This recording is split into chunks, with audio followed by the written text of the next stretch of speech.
This was just a straight up kidnapping of a woman who had 100% of her rights as a free adult and whose only problem was that she couldn't remember what happened the day before, which, as I've repeated, is not a condition that puts you in danger. Right. I mean, she's not turning on stoves and walking away, things like that nature where you'd be like, okay, maybe you do need a little supervision.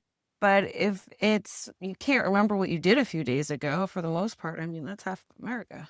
Yeah.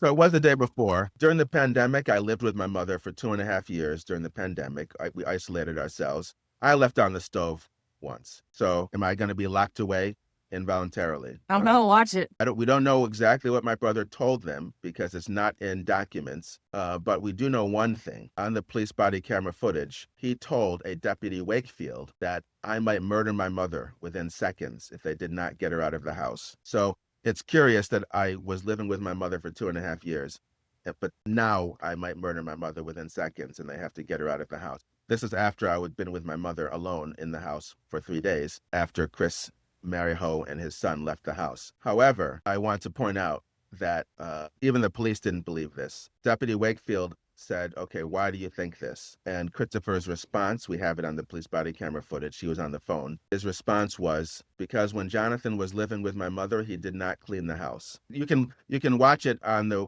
website, inafarleytaken.com. The fourth video, first 10 minutes. That is not an excuse. That's true.